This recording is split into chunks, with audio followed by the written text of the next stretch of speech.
Okay. Okay, so welcome to Adhisthana and to our day of events marking the second death anniversary of Urgyen Sangharakshita, our teacher. So we're in the atrium of the library building here at Adhisthana. It's quite a striking building, built by an oil search company, I think in the 60s, and eventually coming to us through a number of twists of fate and fortune.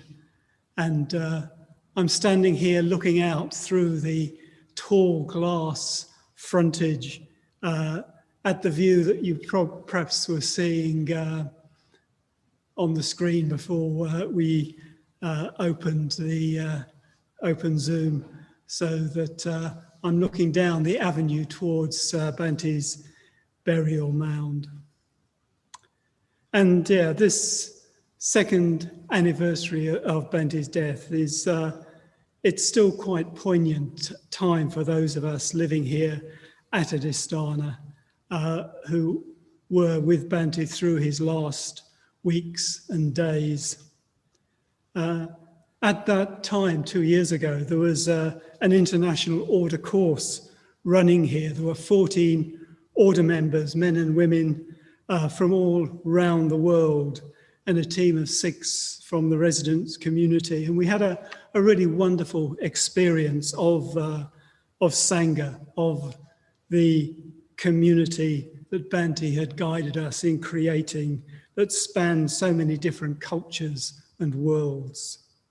And the last person actually that Bhante met with from outside of his immediate community was someone from the course, an Indian Dharmacharini attending the course. He wasn't so well, but he knew just how much it meant to people coming from India to meet with him personally, and he made that special effort to see her. So Bhante spent the last few years of his life here at Adhisthana, this place of blessings.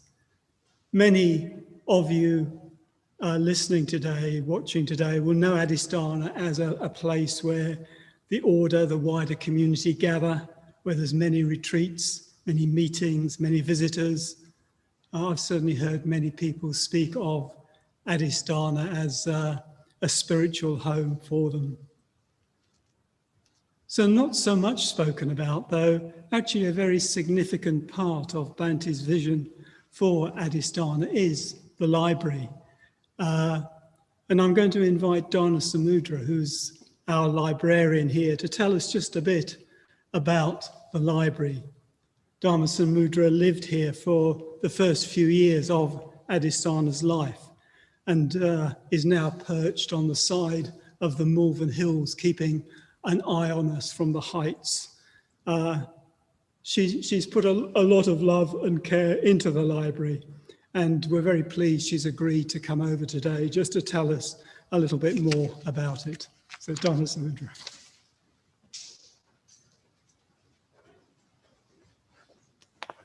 Thank you, Saddhaloka. It's lovely to be back. So, yes, as Saddhaloka said, standing here, one is looking straight out at Bhante's burial mound. So, in all literate cultures, libraries are regarded as treasuries of wisdom, as storehouses for the history of the tribe. Bhante, of course, was in touch with this tradition, and 20 years or more ago, he had a vision of a library to preserve his legacy as a teacher and as the founder of the Triratna community. With the purchase of Adhisthana, this vision could become a reality. Bhante was always a reader. From the small boy confined to bed and learning about the world from the pages of the children's encyclopedia, to the man in the last years of his life listening to talking books in his sitting room in the Urgyen Annex here at Adhisthana. Books were an essential part of Bante's life, both as a scholar and teacher and as a writer. In his collection, there are multiple editions of books he particularly treasured, or which are of particular importance in the Buddhist tradition. So it's perhaps not surprising that when he was choosing his burial site, he wanted it to be on a direct axis from the library. For him, the library was the true heart of Adhisthana and the part of the project that was, I think, dearest to him. From here in the atrium, you look out to Bante's burial mound, and within the building itself, you're surrounded by the books that he read and the books that he wrote. They're on either side of me as I'm talking to you now. The 11,000 books in the Sangharakshita Library fall into two sections, and between them they can help us to understand what shaped and inspired his thinking. The books in the Dharma Library cover the whole of the Buddhist tradition. There are almost full sets of the publications of the Pali Text Society in both Pali and English, key texts from all the main schools of Buddhism, scholarly works, books on Buddhist art, and a substantial section on Dr. Ambedkar and Buddhism in modern India, including a complete set of his writings in English. We also have all the books and articles written by Bante. We aim to be a library of record for his works, rather ambitiously in the tradition of the British Library, preserving different editions and versions of texts. We have a fairly comprehensive collection of translations of Bante's works, which are being added to all the time. The most recent edition being What is the Dharma in Hebrew. Our aim is for his works to be available in as many languages as possible. And there are also copies of works by order members and their translations where they exist. Among the Dharma books are what are known as the 100 books, the books that Bante had available to him in India when he wrote the first edition of the Survey of Buddhism. Those first 100 books are now worn and faded. Some are very badly chewed by white ants, but they've been given pride of place in the library as a way of acknowledging their importance in the development of Sangharakshita's teachings. They also remind us that at the time Bante wrote the survey, the amount of material about Buddhism available in English was very limited, and indeed they represent a substantial proportion of what there was. There are also a number of books given to Sangharakshita by their authors, for example, Edward Konza and Lama Govinda, and containing dedications to him. Tangible evidence of Bante's place in a wider community of Buddhist teachers in the West and of the respect in which he was held. The Dharma Library contains another very important part of Bante's legacy: complete transcripts of all the seminars and lectures. These, especially the seminar transcripts, give a real insight into how Bante introduced people to a whole range of Dharma texts and other teachings. And as they are verbatim transcripts, how he interacted with members of the order and movement as a teacher. From the early days of the FWBO, recordings were made of Sangharakshita's talks and seminars. And through the efforts of a large number of volunteers who transcribed millions of words, these eventually became available as written texts. Many of the books by Bante with which we are all familiar were produced from this material as part of the Spoken Word project. The first two books produced by the project were Wisdom Beyond Words, edited by Jnananda, and The Drama of Cosmic Enlightenment, edited by Vidyadevi. But here we can also see the full transcript of the seminars in the library. The library also holds a complete set of Mitratar, produced by a team of women known as Lion's Roar and led by Srimala in Norwich. Mitrata had existed for quite a long time before this, but the volumes produced in Norwich were based on various of Bhante's lecture series. Each issue of Mitrata contained one edited lecture transcript, followed by a series of extracts from the seminars chosen to bring out the themes of the lecture. This wealth of material from the early days of Triratna is an important part of the movement's history and enables those of us who have become involved more recently not only to get a glimpse of a Bhante we did not experience, but also to appreciate those who worked so painstakingly to ensure that his teachings were preserved and made available in the days before electronic communication. Another important tranche of the movement's history is to be found in the complete set of FWBO journals in the library. The FWBO newsletter, Golden Drum, Dharma Life, Darkani, and Lotus Realm. All in their different ways record the activities, enthusiasms, and controversies of a new Buddhist movement. Reading the faded, Xeroxed pages of early FWBO newsletters, one can trace how Bhante's disciples worked to put his teachings into practice, developing team-based right livelihoods and communities, for example. And in the accounts of early retreats, one can get a flavor of what it was like to be taught the Dharma by Bhante himself. The collection of Sangharakshita's non-Dharma books on the other side of the atrium is even more extensive than the Dharma collection, 6,500 volumes in all. Looking at the collection, one is struck by its eclecticism. These are the books of a man with a real thirst to understand all aspects of human experience. Since Bhante was, of course, himself a poet, it's perhaps not surprising that the literature section is the largest one in this library. There is a great deal of poetry. And among the poetry books is one by the beat poet Allen Ginsberg, with an elaborately drawn dedication on the title page. A somewhat surprising but very appreciative message from a very different kind of Buddhist poet.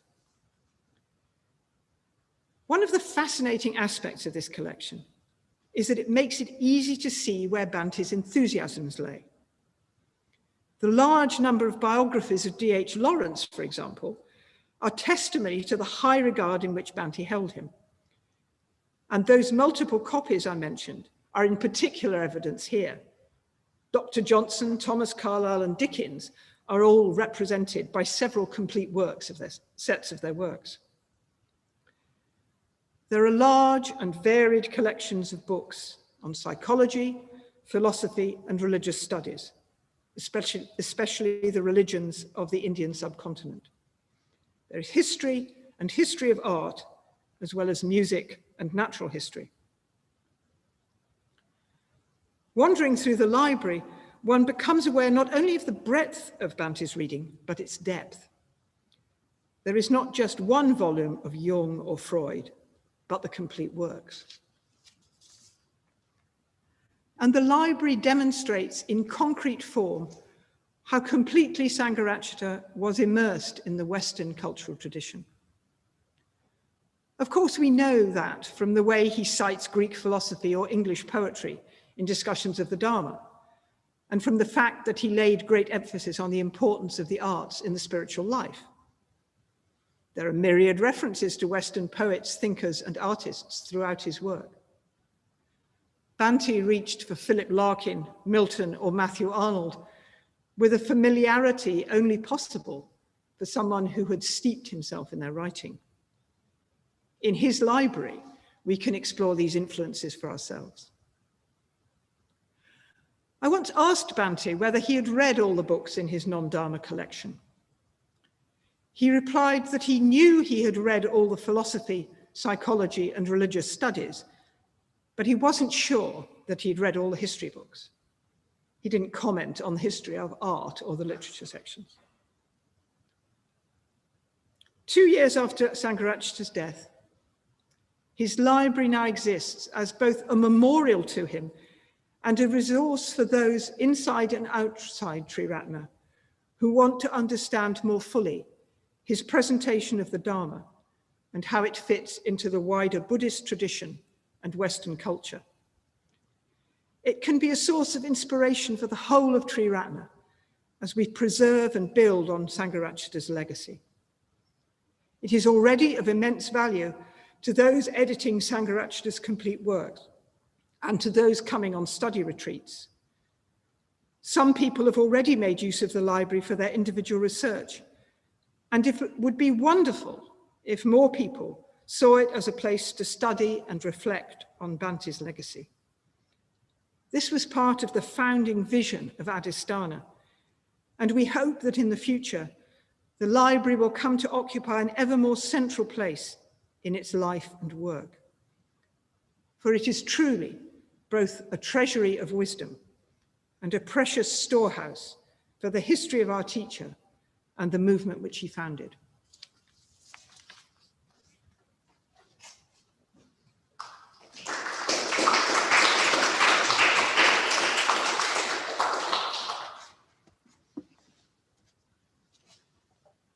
Thank you very much, Dharma Samudra, for just bringing so much to life, this library, and Bhante as a great lover of books and literature, and I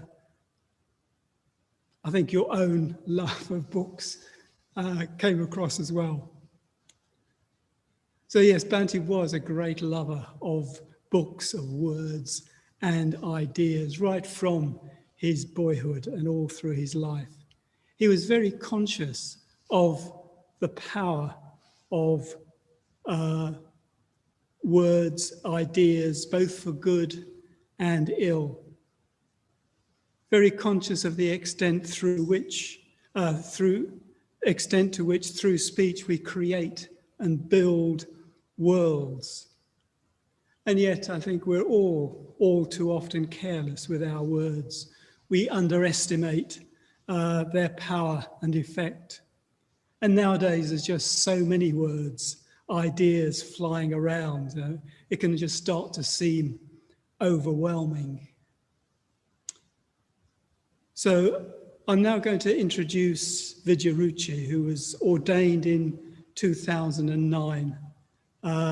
He's another lover of words and ideas, who's personally been very engaged with the project of making connections between Western,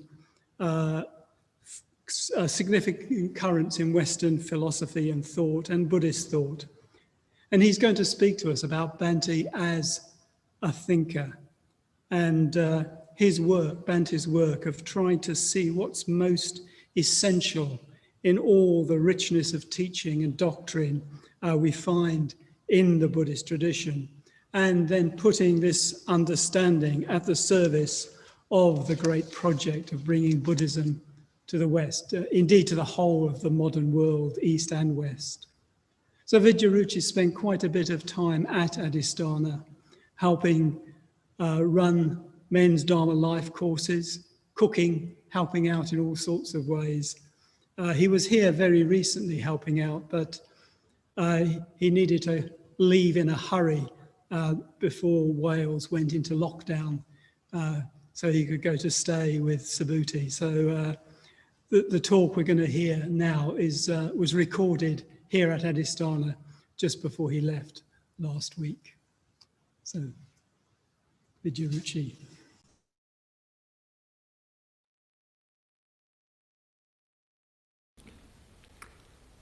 Hello, brothers and sisters.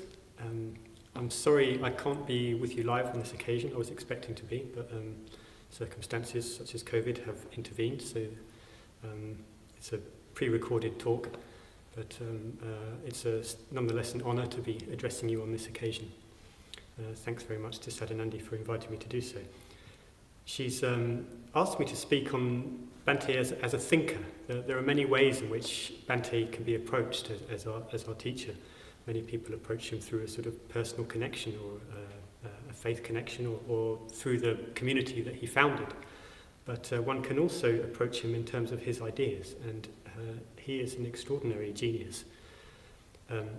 For the last year, I've been engaged quite intensively with trying to write a commentary on his great work, A Survey of Buddhism. And it's made me very vividly aware of his extraordinary mind, what an extraordinarily creative mind he had, how he combined an intellectual genius with a deep and acute understanding of the Dharma. There is so much, of course, that could be said about that. I've only got a few minutes to say it in, so I can't even begin to do justice to the breadth of Bante's ideas. So I'm just going to focus on one thing, and what I would like to look at is the connection between doctrine and method. So there's a few reasons why I'd like to do this. Firstly is it appears in the first chapter of the survey. In section 15, he talks of the distinction between doctrine and method, and it's one of the most sort of philosophically acute sections in the whole of the first chapter, in my opinion. So it brings in the first chapter, with which many of us will be familiar. If you're not, you probably will be, at least if you train for ordination. But we can also, through looking at this, touch on the later chapters, especially chapter 4. And there's very interesting material in the later chapters, which I would like to try to sort of resuscitate. Also, this topic allows us to look at some of Bante's later thinking, and then to look at his earlier thinking in the light of his later thinking. And we also will have the opportunity to do a bit of sort of explication beyond beyond the written word that Bante has left us. There's sort of ideas that can be further drawn out. But most importantly, this connection between doctrine and method takes us right to the heart of Bante's particular presentation of the Dharma in a way that I hope will become clear. Firstly then, regarding the distinction between doctrine and method itself, Bante says, this is a quote, "Throughout the entire Buddhist tradition there runs a clear distinction between what pertains to doctrine, theory or rational understanding on the one hand, and what pertains to method, practice or spiritual realization on the other." So one could summarize this, perhaps inadequately, as on the one hand what may be said about the nature of things, on the other hand what may be done about it, what must be done about it, and what may be experienced as a result of that. So on the one hand, the sort of objective content of the Dharma, the attempt to formulate in conceptual terms how things are. On the other hand, the subjective, the experience of practice in relation to that, practice and realization. So Bante goes on to say, "It should be noted that we speak of a distinction, not of a difference, for here we are concerned not with a division between different things of the same order, or even between different parts of the same thing," here's the important bit, "but simply with a certain doubleness of aspect, under which the Dharma, while remaining in itself unaffected, necessarily presents itself to human understanding." This, I think, is an extremely subtle point, which I won't really be able to do justice to now. But he seems to be saying the Dharma in itself is neither doctrine nor method. The Dharma is just the Dharma. The Dharma is reality. When the Dharma comes into contact with the sort of modes of understanding of human beings, it sort of fragments, or not fragments, that's not quite the right word, more like refracts, like light refracts into the spectrum of visible light. And it refracts into these two aspects, the aspect of doctrine, the aspect of method. So doctrine and method, according to this understanding, it's a necessary distinction that we need to make, but the two are intimately linked as well. They're not fundamentally separate. To understand that point better, surely we would need to understand what doctrine and method actually are. If we understand what doctrine is, what method is, we might be able to understand how both are aspects of the same Dharma, how both are mutually dependent aspects of the same Dharma. So that's what we'll look at. From the point of view of doctrine, you won't be surprised to hear that the primary doctrinal formulation is Paticcasamuppada, of course. And this is a major theme of the survey and of Chapter 1. Especially, this is where we find Bante's explication of and sort of philosophical foundation for his emphasis on the positive trend within Paticcasamuppada. It's an emphasis that goes throughout his whole teaching career, really, the positive aspect of the Dharma. But it finds its sort of clearest philosophical expression in the first chapter of the survey. Hopefully I don't need to dwell on that much further. But what of method? That needs to be examined as well, and that's what we'll look at a bit more. In Chapter 4 of the survey, Bante, the topic of the entire chapter is the Bodhisattva ideal. And in that chapter, Bante describes the Bodhisattva ideal as the unifying methodological factor for the whole of the Buddhist tradition.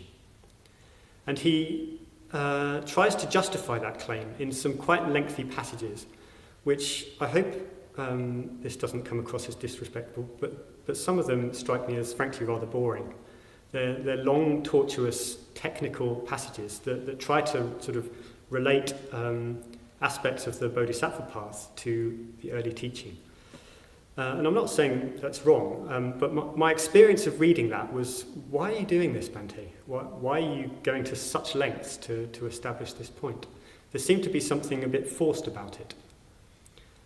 And I asked myself why this was, and the answer that came to me, perhaps it's come to you as well, I don't know, but it seems to me he chose the wrong unifying factor. That's why he came up with these tortuously long passages, because he was trying to justify the Bodhisattva ideal as the unifying factor, when in fact it isn't one. It isn't the correct one. So what is the correct unifying factor as regards the aspect of method? Of course, it's going for refuge. And this is one area in which Bante's thinking very much developed throughout his life. His realization of the centrality on the doctrinal side of Paticcasamuppada, he arrived at very early, in his, even before the survey, in his very earliest writings, he realized the centrality of that idea. The methodological centrality of going for refuge took much, much longer. There is a passage in the survey itself in which he talks about going for refuge. So I'll read you a quote. This is from Chapter 4. He says, "While even a non-Buddhist can, in a sense, respect and honour the Triple Gem, to take refuge in them is the prerogative of the professing and practising Buddhist alone. Formal refuge, which is held to constitute one a member of the Buddhist community, can be taken simply by repeating after any ordained monk the refuge formulas and the 5 precepts. But effective refuge, of which the formal refuge is at once the expression and the symbol, can be taken only by one who has an understanding of the true nature of the Triple Gem. The deeper this understanding goes, the more effective will be his refuge. Taking refuge in the Triple Gem is not, therefore, an act to be done once and for all time, but something which grows with one's understanding of Buddhism." So you'll see there that even in the survey, written at such a young age, Bante's understanding of going for refuge was more than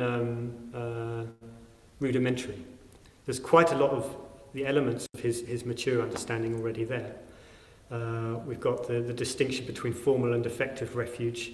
We've got the relationship between effective refuge and an actual understanding of the nature of the Triple Gem. And we've got the idea that going for refuge is not something one just does once as an act of formal conversion, but one that is to be done repeatedly and at deeper and deeper levels. So all of that's there, but there's something missing. And to find out what's missing, we have to go to a later work, The History of My Going for Refuge, which I really recommend. I think this little booklet is among Bante's most important works. It's an extraordinary document and deserves revisiting. I revisited it recently and I was surprised at how rich I found it. Perhaps I shouldn't have been, but I was. So what is missing? Bhante deals with this section on the survey in A History of My Going for Refuge. And he says that the main thing that he didn't realise at the time that he wrote the survey was that one does not go for refuge because one is a Buddhist. One is a Buddhist because one goes for refuge. So that's a neat aphoristic way of talking about the absolute centrality of going for refuge, the fundamental importance of it. The foundation of the whole path is the act of going for refuge. Yeah, and what makes one a Buddhist is that one goes for refuge, not the other way around. He goes on to say, in the survey, I describe the Bodhisattva ideal as the principal unifying factor, not only for the Mahayana schools, but for the entire Buddhist tradition. But inasmuch as the Bodhisattva is one in whom the bodhicitta has arisen, and inasmuch as the bodhicitta is the altruistic dimension of going for refuge, it is in fact the act of going for refuge that is the principal unifying factor in Buddhism. And he goes on to say that one needs to read the survey in the light of that understanding. It brings to us the interesting idea of the connection between his early and his later thought. He said that his early thought needs to be read in the light of his later thought.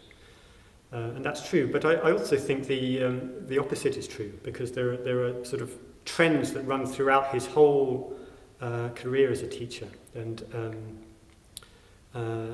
probably the biggest shift that I know of is to do with his understanding of going for refuge. That's the major area that changed. But there are others as well, especially his reassessment of the traditional Triyana system and that sort of thing. But also there are statements or passages in the survey in particular which are of fundamental importance for understanding his thought as a whole.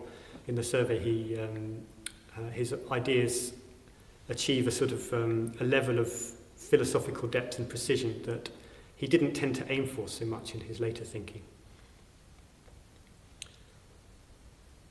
Anyway, so we now have going for refuge as the unifying methodological factor. And we have Pratityasamutpada as the unifying doctrinal factor.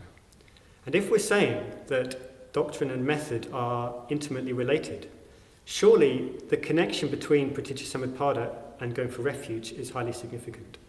And we can understand them in relation to one another. And hopefully, if we understand both of them in relation to one another, we understand the Dharma more deeply.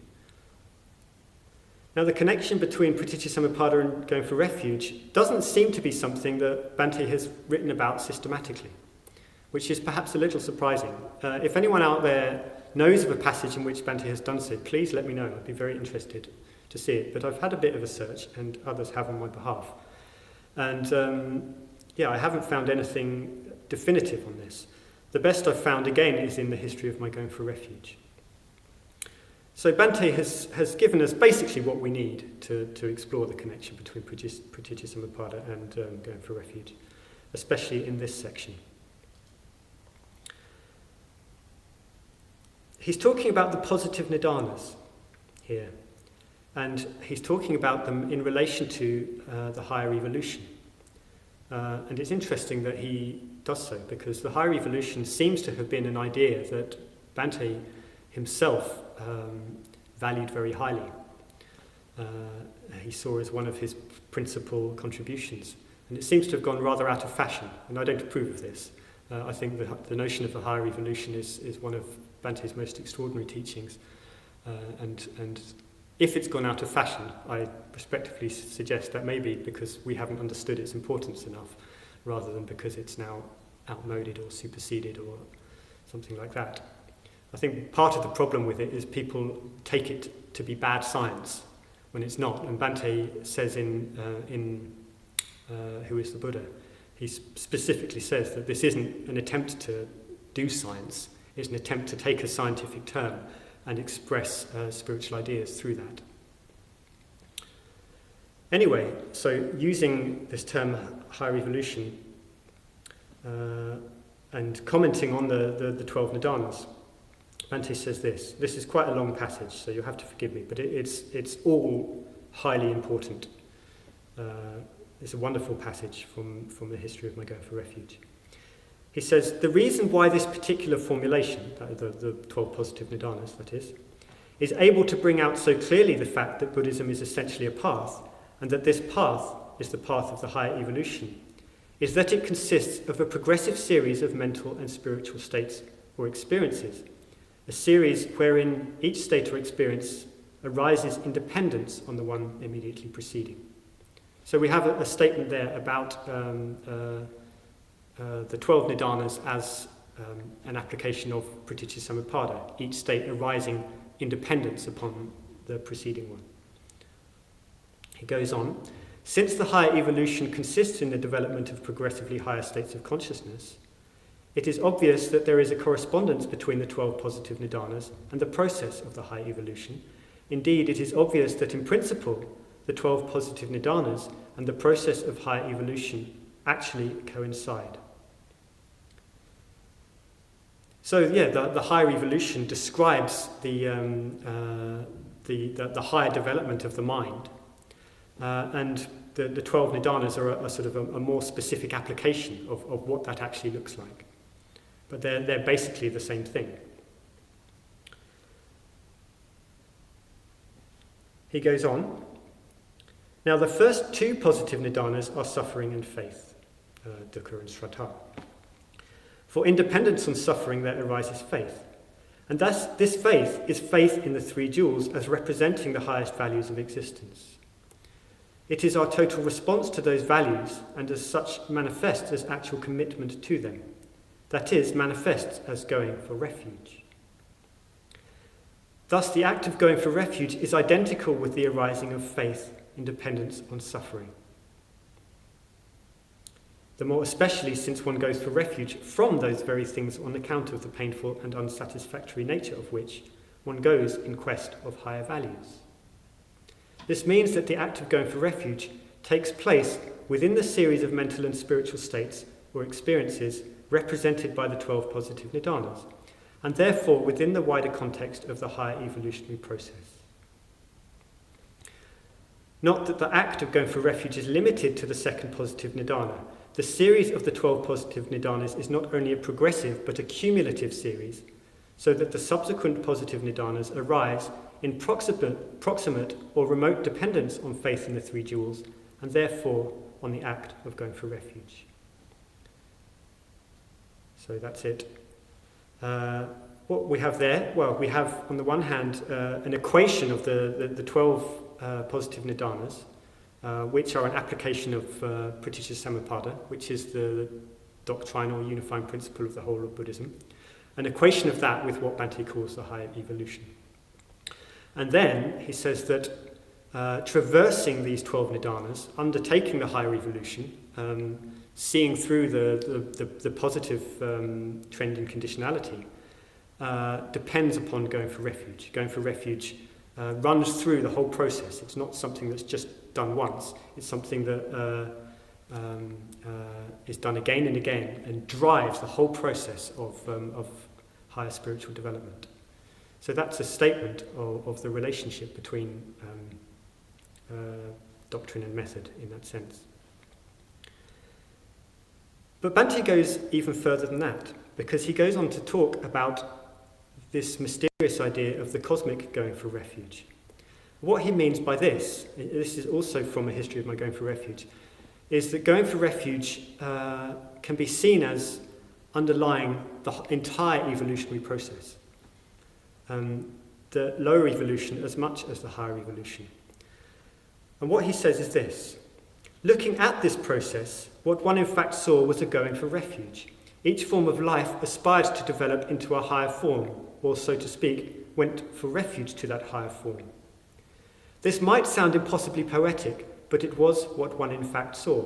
In other words, it's not impossibly poetic. I've heard people quote this and say, or misquote this and say that Bhante described it as impossibly poetic. He didn't. He said, it sounds impossibly poetic, but in fact it's not. It's what we actually see. In man, the evolutionary process became conscious of itself. This was the higher evolution.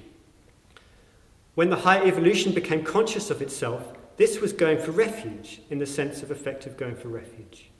Through our going for refuge, we are united, as it were, with all living beings, who in their own way and on their own level, in a sense, also went for refuge. Thus, going for refuge was not simply a particular devotional practice, or even a threefold act of individual commitment, but the key to the mystery of existence. So I take this to mean that going for refuge is not an individual matter only. It's not something that we just happen to do. In us, Bhante seems to be saying, when we consciously go for refuge, we become aware of participating in a process of orientation towards the highest values in the universe. And it's an orientation towards those values that's much bigger than us. It's something that finds awareness in us, that expresses itself through the conscious commitment to the Dharma and through the act of going for refuge. But in fact, it's a fulfillment of life itself. This takes us back to chapter 1 of the survey. You may remember in some of the early sections, Bhante talks about the larger context and perspective within which enlightenment takes place. He says you can't really understand the Buddha and the significance of his enlightenment if you just see him as an ordinary man. You can't understand him if you just see, well, life as being some sort of accidental, some accident that came about merely through blind biological forces. And, the Buddha, within that context, found this path to freedom, and then we're just swallowed up by oblivion, and it didn't really matter. No, what Bhante seems to be saying is that the Dharma itself, the Buddha's enlightenment itself, is the fulfillment of existence, the whole of existence. It is what reality itself is striving towards. And when we go for refuge, we're aligning ourselves with reality in that sense. We're aligning ourselves with Praticca-samuppada, which is the nature of things. And the nature of things contains this possibility of a higher spiritual progression in which there is an augmentation of positive, wholesome spiritual states culminating in the attainment of the Buddha's realization. So that's some thoughts on how doctrine and method are related and how we can see them as more deeply related when we understand what doctrine and method consist of. That doctrine consists of Praticca-samuppada and method consists of going for refuge. I haven't really heard things talked about in quite this sort of way, but I found it quite revealing to think about these two central teachings in those terms. And hopefully you can see that this topic not only takes us to the heart of Bhante's particular presentation of the Dharma, but to the heart of the Dharma and to the heart of life itself in a way. Thank you.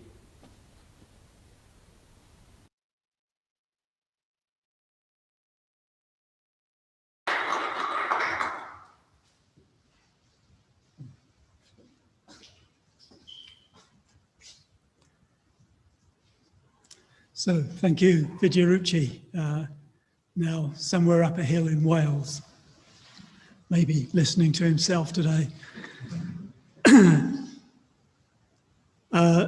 Yes, so Vijayaruchi was very much talking about Bhante as a thinker and the work of thinking things through that Bhante has done, and which Vijayaruchi was in his own way following him in his footsteps in doing. I think sometimes we get a bit lazy. Bhante has thought through so much. He's done so much work in engaging with the Dharma, looking at all the different traditions, making sense of how they're united in something very essential. we get lazy. We just take it for granted. We don't need to think ourselves because he's done our thinking for us. And I remember being on study leaders seminars with Bhante, where he'd get quite impatient sometimes when those of us who were the study leaders there with him, we'd be coming up with questions that he felt were just a bit contrived, a bit clever. They weren't real questions. And he'd just throw them back at us, sort of saying, no, just please think for yourselves, ask me some real questions that draw me out, don't just give me these sort of half-baked questions that don't really go anywhere. So yes, he was always very keen as well that we didn't get lazy. We didn't just, if you like, ride on his thinking, but we really thought for ourselves and really made the Dharma our own.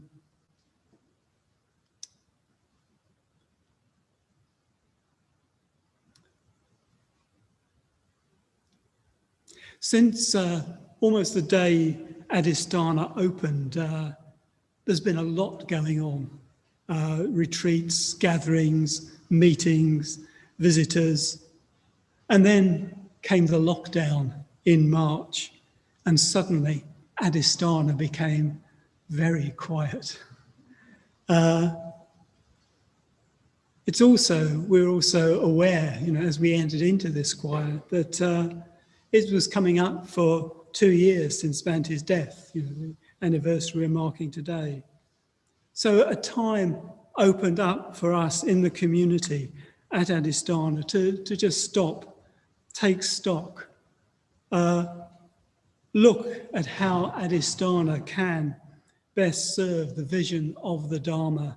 Bhante opened up for us how best serve the Triratna community he's guiding us in creating. So Adhisthana has many aspects, and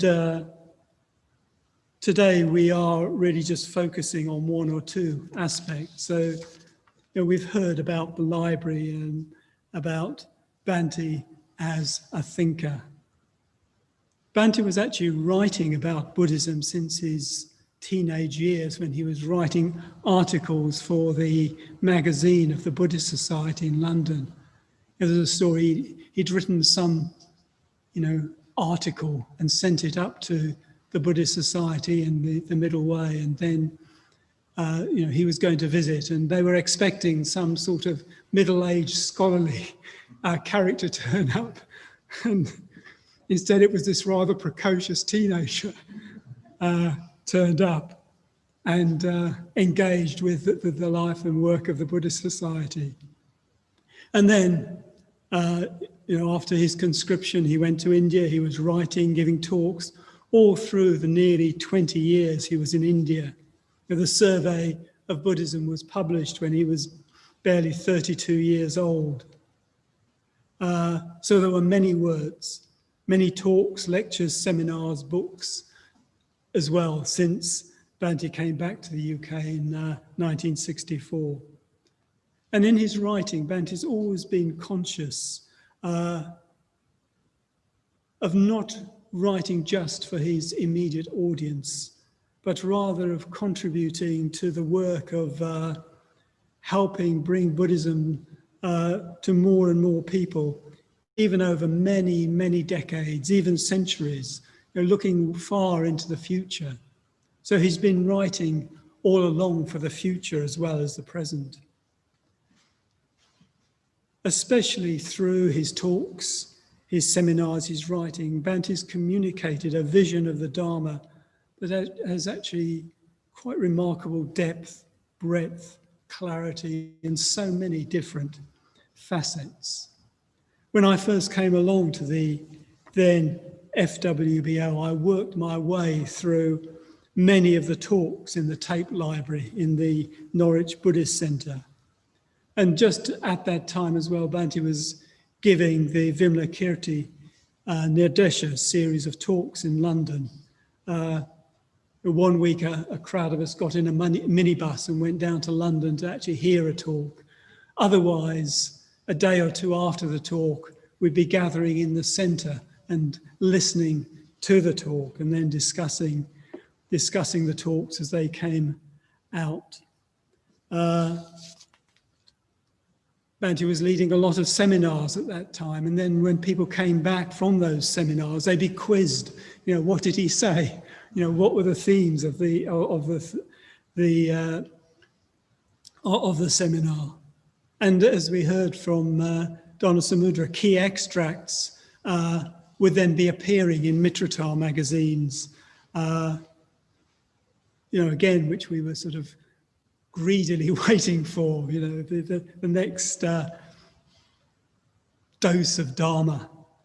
I myself went on a seminar on Milarepa's Song of the Yakhorn, and at the end of that seminar, I felt compelled to ask for ordination. I couldn't be true to myself and not ask for, you know, not get on the bus back to Norwich without asking for ordination.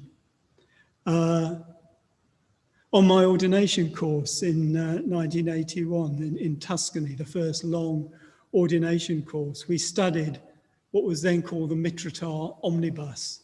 Doesn't sound very exciting, does it? But it became the guide to the Buddhist path with a much nicer, shiny cover that edited. And we'd have a question and answer session each morning after the study where Bhante would just open up the Dharma for us again. So, you know, I, like many others at that time, just assimilated, soaked in a vision and understanding of the Dharma that was profound, down to earth, clear, nuanced. And there was a real sense of excitement, possibility as the Dharma was unfolding for us. You know, sometimes nowadays we speak of the Dharma needing to be caught, not taught. But in a recent discussion, Subhuti said, no. I mean, he was the one who actually said caught, not taught. But anyway, he said, no. Actually, it needs to be caught and taught. You know, the words actually matter as well. You know, you don't just catch it like the flu or something worse. Words are very important. And it's words that point to an understanding, even if words can't contain that understanding. So yeah, the question is how to keep alive, keep on unfolding this tremendous vision of the Dharma that Bhante has given us in all its breadth and depth and scope. So one of those involved with us in these discussions at Adhisthana over the past months has been Sadanandi, the current chair for the last 5 years. Over these 5 years, Sadanandi's built up quite a friendship with Bhante, which many of us are aware of. It's the SAS flying over.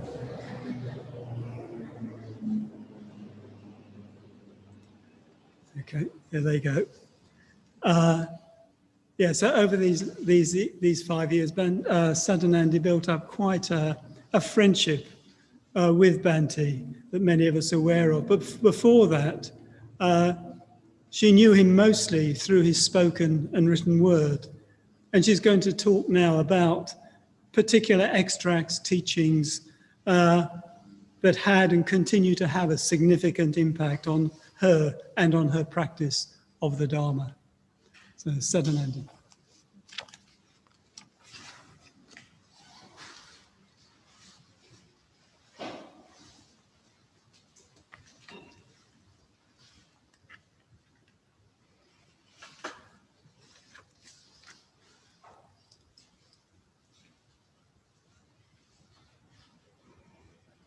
Okay, good. Yeah, so my contact with Bhante started in 1987 when I wrote to him as a young Mitra living in Glasgow and asked for ordination. And he sent me a postcard accepting my letter, asking for ordination, and saying that that would be discussed in due course. And then I actually received 2 more postcards in March 1991, after I'd written 2 very long existential letters from a particular solitary retreat. I think they were like 15 pages each. And I did get 2 postcards from him within 2 or 3 weeks, very significant postcards for me.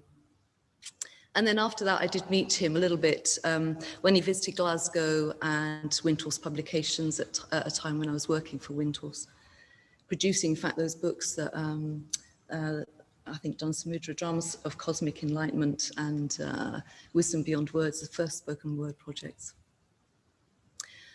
He also came to Saddhaloka and stayed at Saddhaloka for a few days, running study for the women's Mitch conveners, and he had supper in the women's community at Saddhaloka, so I got to meet him then.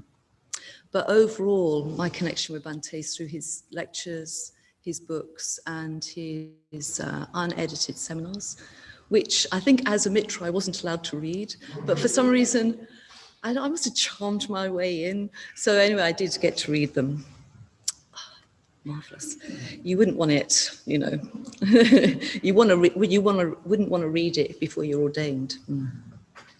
Anyway, I've sort of got to know him, and I got to know the teachings that were coming out from him, and I got to know him a little bit as a person. And people used to say to me over those years, you know, how do you feel about Sangharakshita being your teacher, and you know, how do you have contact with him? And I just say, look, the man I know is the man that I see through these texts, and it was very simple. It was a very simple relationship, a bit one way in some ways, but it was a very simple relationship. And it's interesting, isn't it? I think you end up with a teacher that you, maybe you end up, the person draws the teacher, a certain kind of teacher out of that person. So Vijayaruchi maybe has got a relationship with Bhante and drawn out a different kind of Bhante.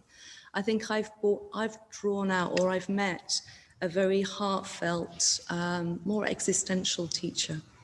And that's what I'm going to talk a little bit about. You know, I've learned over the years, he just had tremendous faith in people and in their potential, which came from his quite very deep-rooted faith in the Dharma. He was passionate about communication, and he was passionate about our communication of the Dharma because he saw the world needed it. He communicated through using a very existential language, actually. For me, that's what I saw all the time. He was asking us the real questions and trying to answer them for us. He also knew the human mind in its breadth and in its depth. And I also, as I got to know more how he communicated wisdom, the wisdom teachings, it was often very metaphorical, sometimes very succinct, and often very relational. I find them all very beautiful. So I'm just going to read you a few quotes and just tell you a little bit about my relationship to them.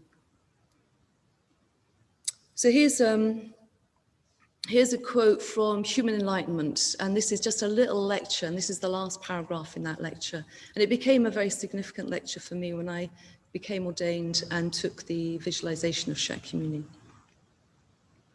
Bhante says, nowadays we have to recognize that many people are skeptical about ideals, especially so perhaps about spiritual ideals, about the possibility of transforming the real into the ideal. Buddhism, however, is not skeptical. It has faith in the spiritual ideal, faith in the ideal of human enlightenment, and it has faith in the ideal because it has faith in man and in the creative potential of man. So he goes on to say that Buddhism asks us to have faith in humanity and have faith in ourselves. That Buddhism doesn't ask us just to believe something. Instead, he says, it asks us to take the ideal of human enlightenment as a vision, as an ideal, and then work out the experiment for yourself. Yeah. So it asks us to try. So Bhante had a very strong quality of faith in human nature. I saw this a lot in my communication with him when I got to know him more personally here. He also had no illusions about humans, no illusions about us, and no illusions about himself. Once I was asking him about whether he was shocked by somebody's behavior, And he said, Sadhanandi, if one is shocked by what somebody else has done, it's because they haven't looked deep enough at their own mind. It's quite interesting. In other words, if you look deeply enough at what you can actually do with the kleshas, and he used to say how strongly, he said, the kleshas are so influential in us, and it takes a lot to transform them. And he said, unless you really know yourself, you're always going to be shocked at what people can do. But when you really see what you might do under certain conditions, you stop being shocked. Yeah, so he had no illusions about the human being. But at the same time, he had faith, because he had faith in the Dharma, he had faith in people. He also used to read novels, read books when he could read. And they would sometimes be taking him into realms that he himself didn't know personally. And he said this expanded his experience of, of the different realms, as it were. And he was passionate about communication and about our communication. So here we get this lovely quote, which all of us, I'm sure, are familiar. I believe that humanity is basically one. I believe that it is possible for any human being to communicate with any other human being, to feel for any other human being, to be friends with any other human being. This is what I truly believe, truly and deeply believe. It is part of my own life. It is part of me. I cannot live without this belief, and I would rather die than give it up. To me, to live means to practice this belief. Therefore, this belief is part of my religion. It has nothing to do with the way that I dress, nothing to do with what I call myself. It is a matter of the way I am, the way I exist. It is the way I naturally function in the world. This is what religion really is. It is what you most truly and deeply believe. It is what you are prepared to die for. It is your life. It is what makes you what you are. It is what makes you behave in the way that you do. Religion is therefore a very important thing. In fact, it is the most important thing. So this is part of Bhante's Bodhisattva vow in a way. It's what our movement's founded on. It's so interesting, isn't it, that he's talking about this as being his religion. It's not whether you believe in something, it's whether you believe in these values, these values. It's bring it right down to a kind of bare essential. He also asked us to listen to people's questions in our communication with others. Not talk about the Dharma in a very abstracted, sort of alienated way. I mean, he really cared about the people, and they cared about people's connection with the Dharma, cared about this passionately. And I saw this actually later on when I was having conversations with him around all the controversies that were going on around our movement, and sometimes around him.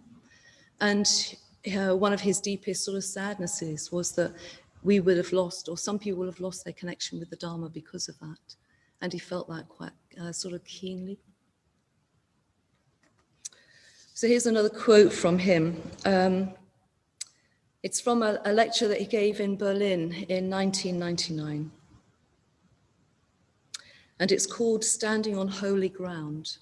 And I think at that point, when the wall had just come down in Berlin, he felt he was standing on holy ground, actually. So he says, now what is this holy ground? This holy ground is the human soul. And I'm not using the word soul in any strict theological sense. I'm using the word soul for that deeper, more essential part of ourselves that feels and suffers and aspires. I could also use the word heart. What I mean is show respect for people's feelings, especially their deeper feelings. Take their questions seriously. Take them seriously. Even if they can't express themselves very well, even if they're a bit muddled in their thinking. We may disagree with people's views, but we shouldn't abuse people on account of those views. And we shouldn't ever describe the views themselves as offensive or insulting or bizarre. These are purely subjective judgments and tell us nothing about the validity or invalidity of the views themselves. So he's very passionate in this talk. He's aged 76. And again, you can see his kind of awareness, awareness of a kind of existential need in people, that what they want to know about the Dharma is not academic for them. It's not something purely rational. People have a real thirst for something true, something that's got a real value to it, that has real communication to it. And it was important to him that this Buddhist movement, that he and his Buddhist movement related to people's questions in that way, to be sensitive to the real significance of people's questions, to be sensitive to a human being when their most meaningful questions arise. Recently at Adhisthana, we did a ritual here and dedicated the rupa that's standing at the gateway now. And I use this lecture I use this extract as a way of blessing Adhisthana and just saying, may Adhisthana become a place where we take people's questions seriously and we engage with people existentially with what they really require from us and in the Dharma. Yeah.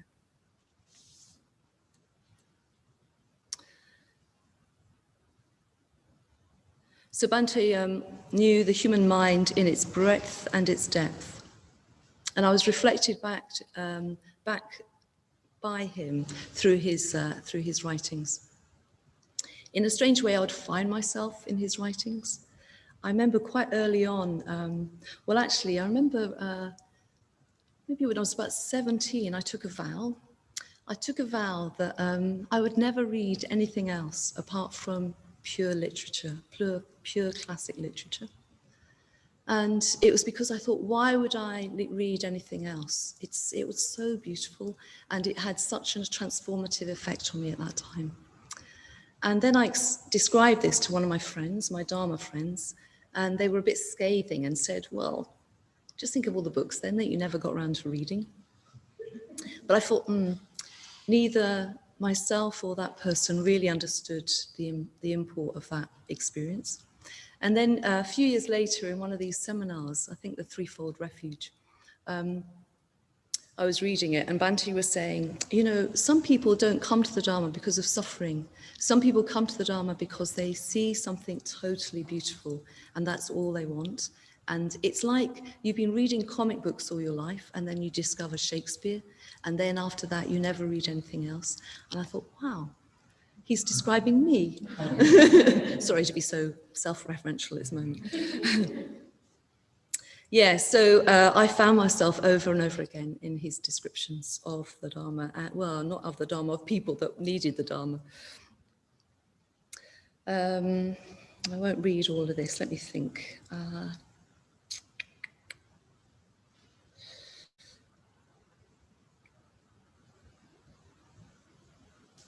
Well, here's a lovely pithy piece from him about doubt. If you keep your options open indefinitely, you avoid having to do anything. Doubt is a kind of camouflage. If you don't take up a clear position, nobody can attack you.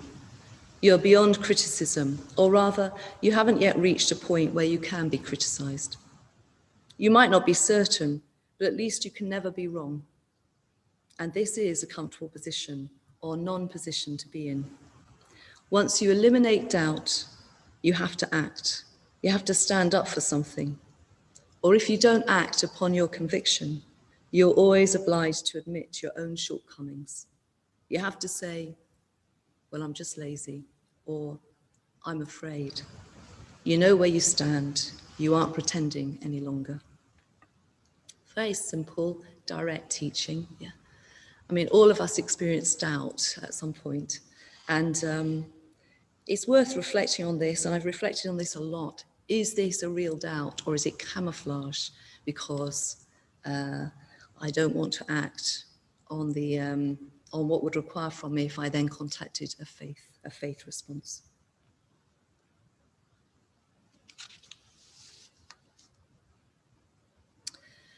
So about 15 years ago, quite a lot of us were thinking about where Triratna engages with teaching wisdom and teaching the whole side of spiritual death. And it's very interesting looking at how Bhante talks about wisdom. And I've got a few things that I've used over the years where he's, directed me in a particular way. So I'm just going to read out some of those quotes to you. I think he's quite an interesting teacher because I think he's so rooted himself in the Dharma and the formulations of the Dharma that he can often just be sort of, what would we call it? Not spinning off, there's a phrase. Anyway, he doesn't really need to draw on all those formulations anymore. And in some ways, he's speaking from second, third level of understanding of those formulations. So what that means is he often doesn't give us very much to go on, and we have to actually think quite strongly about it for ourselves.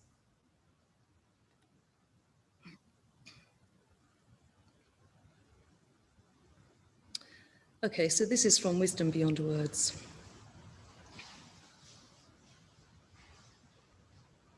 So it's a commentary on this little verse from the Perfection of Wisdom text. And he's describing the Bodhisattva. He does not stand in form, perception, or in feeling, in will or consciousness, in any skandha whatsoever. In Dharma's true nature alone he is standing.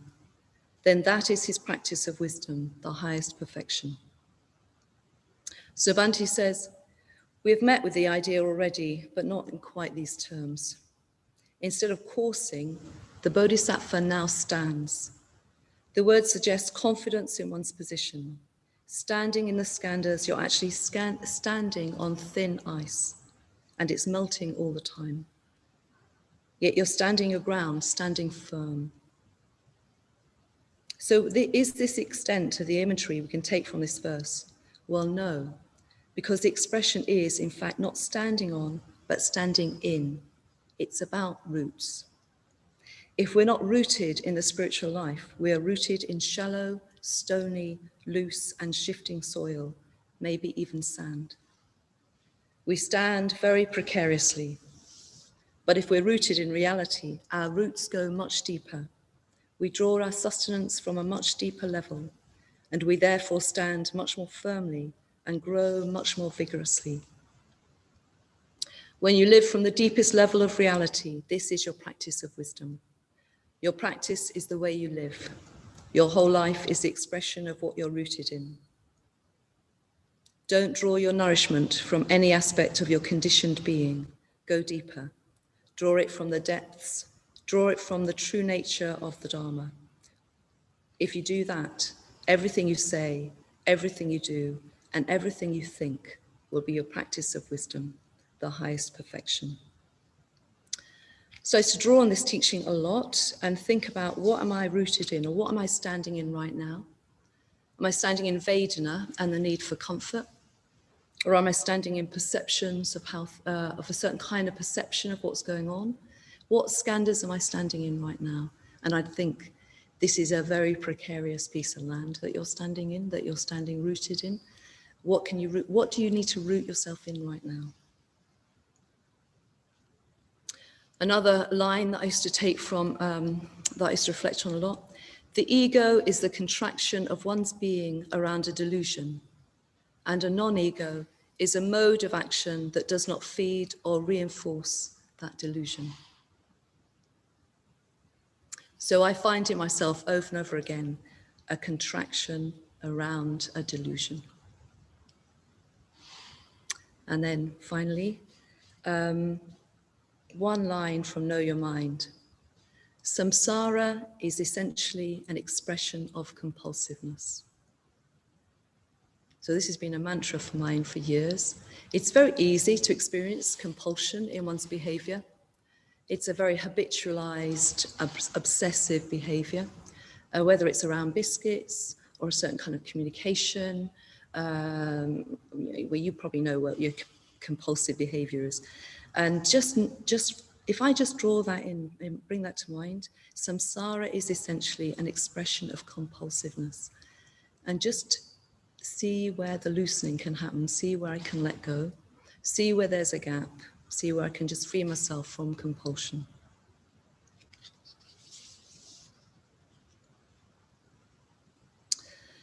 Okay, so I'm going to end just with some comments on an actual meeting that I had with Bhante. So this is coming right back into more present time. So I got to know Bhante particularly over a series of interviews that I did with him, 2 series of interviews that I did with him while the 2 of us were living here. And one of them was about some of his poetry. And at one point I interviewed him about the poem, The Bodhisattva's Reply. And it's a very interesting poem. It was a very strong interview for me. We did a dress rehearsal on it one day, and then a few days later we did the actual take. And the edited version of that take is on the internet, in the Buddhist Center Online. And it reminded me a lot of that film called Samsara, where you see one image after another of industrialization, the sex trade, the animal trade, all these sort of things. Yeah. So there were times in that poem where I felt I was just like drawing up quite a strong image and then discussing it with Bhante. A lot of them coming from his life in India. So it contained, prostitution, industrialization, prejudice and discrimination. These are all, aspects of the poem. And I'll read you some of the interview that we did. I said to him, Bhante, do you think we should have more political engagement, meaning as a movement or as individuals? And he said, in the Triratna Buddhist order, people don't all have the same view in this respect. Some are genuinely devoted to spiritual practice, and maybe they have full-time jobs and families, so they may have sympathy for what we're doing in India through the movement, but they don't have a strong feeling to take part in that. But there are some order members, one may say, that have more of a social conscience and are more aware of problems that we're having to face, not only in India, but in the world. And of course, I've sometimes said that I probably would not have become socially involved in any way as part of my Buddhist life if I had not been in contact with the ex-untouchable Buddhists. And of course, that was a particular situation. But we see from the poem, well, it's a situation that in different ways exists in most countries. And so I asked him, you said the other day that spiritual values have to be given concrete expression, which sometimes involves politics. You said, if you want the law to be changed, to express those ideals, you have to engage with politics. Bhante said, yes, the assumption being that you live in a democratic society where action on your part and on others will change things, and change things non-violently. And then he paused and he said, I've thought more about Ambedkar.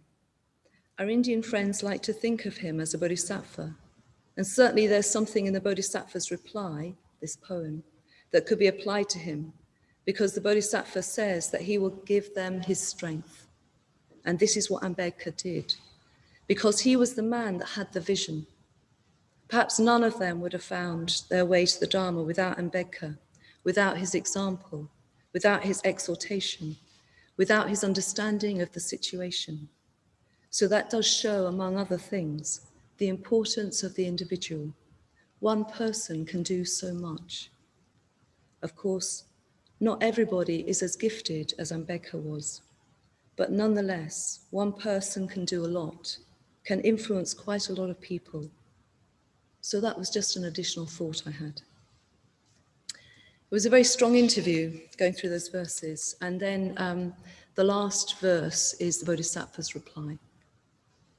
I will read it.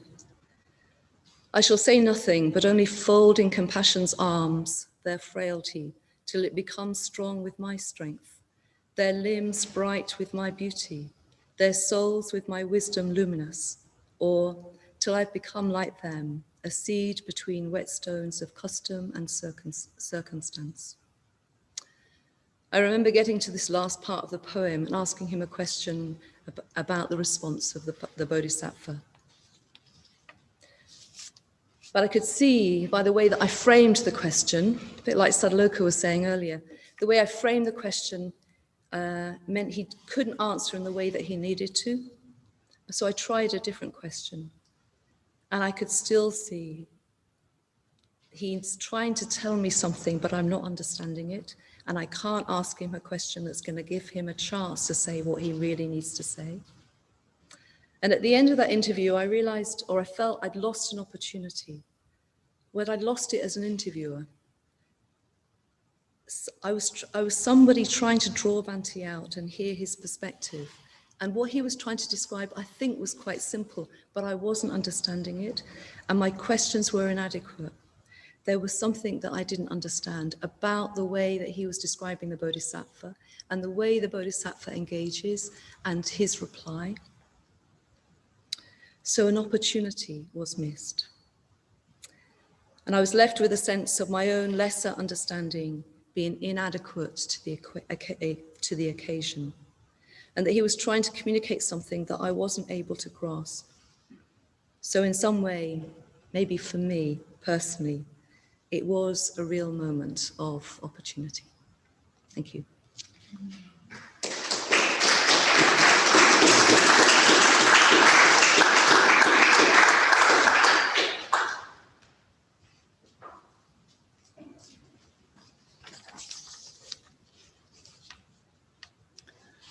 Thank you, Saddhanandi. I think Saddhanandi was illustrating there a really important principle probably for us all in our Dharma practice. We find some Dharma, we find some teaching that really speaks to us, and then we really reflect on it, we really take it to heart, we really make it our own. There's so much, isn't there? There's so much that the Dharma has to say.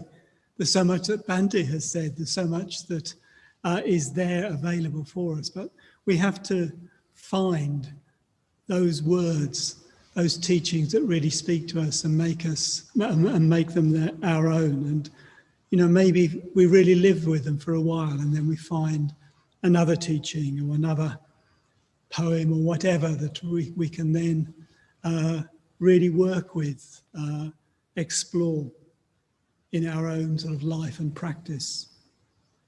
But then that sort of begs a question, doesn't it? There's so much, if you like, of Dharma that Bhante has given us, and we're each of us, if you like, focusing on the bits that really interest us and engage with us. How do we also make sure that we keep alive all that richness, all that breadth, all that depth that he has given us, and make, you know, that we don't just somehow lose it in the midst of our own, you know, very effective practice around the teachings that we find useful. So that's one of the questions we've been looking at Adhisthana over these last months. And another of those involved in the conversations with us has been Subhuti, who worked very closely with Bhante over the years and talked with him a lot about Adhisthana and his vision for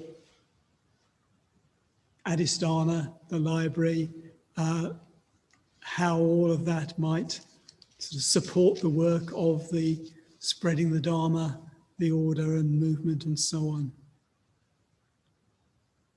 So in our conversations, we've recalled at times the excitement of the Dharma being unfolded to a still relatively young and experienced order and community.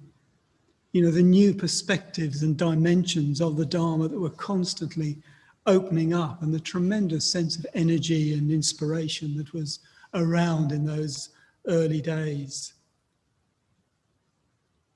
So as well as sharing traditional teachings that are opening up for us, Bhante was also educating us in how to explore the Dharma for ourselves, how to explore a Buddhist text, a Dharma text, make it our own. And I think many of us who've trained with him feel confident in actually going, drawing on any aspect of the wealth of the Dharma, of the great Buddhist tradition, picking up texts that perhaps, we've never looked at in Triratna, and really, so where we've got the tools, we've got an understanding, that allows us to enter more deeply into the Dharma wherever we find it, whatever shape and form it's taken. And this is something as well that Bhante has taught us. So, how do we actually go about sharing what Bhante has given us, both in terms of that breadth and depth, and also the understanding that really allows us to enter into the Dharma, if you like, for ourselves in our own right, without needing, his guidance and explication. So, just our thinking about how we begin to do this at Adhisthana. We're thinking of trying to develop here a residential Dharma teaching team. At the moment, there's Dharmarati, Sadhanandi, myself as a core, and Ratnagosha has agreed to come and join us as soon as he can, which will probably be in the middle of next year. And we're hoping that others are going to come and join us as well. So we've got a really substantial core team of Dharma teachers resident here at Adhisthana. And then around that core team, we're hoping to build a wider Dharma teaching team of experienced order members who were, who've, if you like, studied with Bhante, and who we're going to be inviting to come and lead retreats on these themes that they studied with Bhante, and have that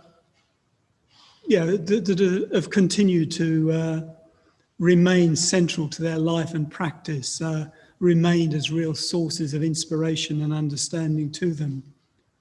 And so far, I think there's between 20 and 30 experienced order members, experienced teachers who said they're ready, often actually very enthusiastic to join us in this. So it's still early days, and there's still a lot of uncertainty around the pandemic and how things are going to be. But we've just begun to put together, Shubha Viewer particularly has begun to just put together the program, and I think there's just 2 or 3 firm bookings, as it were, so far. We've got a retreat on Milarepa and the Shepherd's Search for Mind that Vasantra will be coming to do, and another on the Mahakarunika Avalokiteshvara sadhana given to Bhante by Jamyang Khensi, which again Vasantra will do, focusing on the Mahamudra teachings embedded in it. And then Paramartha, who spent a lot of time with Bhante, he's going to be doing a retreat on the Huineng Sutra, which is one of those sutras that was a very early source of insight and inspiration to Bhante. So Paramartha studied this quite closely with Bhante, and has agreed to do a retreat on that theme next year. And Subhuti's been talking about doing a retreat on Ambedkar and Buddhism. And there's quite a lot of other leaders and retreats in the pipeline, but that's just a little taster. And hopefully by the end of the year, there'll be quite an exciting program of retreats that we're going to be running here alongside all the other events and gatherings and so on that we have at Adhisthana. And alongside this teaching current, we're also hoping to build the community as a really alive and engaging context for practice as well as work. We're hoping others will join the residential teaching team, but also we're hoping that we'll be able to attract more young order members and going for refuge mitras to come and live and work here. So Adhisthana also becomes a place which can where one can train, get a real taste of a life, a full life in the Dharma. And at the moment, this is all more a hope and intention than a reality. And it's going to need some young order members probably to come and help make it happen. But those are the thoughts we've been having over these past months. So we're marking Bhante's second death anniversary, reflecting on all he's given us, and also looking to the future and how we can best carry forward the vision of the Dharma and the work of the community he's founded. And I hope we've managed to communicate something of that this afternoon. So thanks again to speakers, including Vijayaruchi, who's not here with us. Thanks to the tech team who've been making all this possible through the day. Thank you all for joining us. And in, half an hour, we'll be in the Adhisthana Shrine Room for a puja led by Sangharakshita, dedicated to Bhante. So yeah, we hope you'll join us for that as well. And of course, we do hope to see many of you actually here in person next year, but we can but hope. So thank you all, and hopefully see you in the Shrine Room very shortly.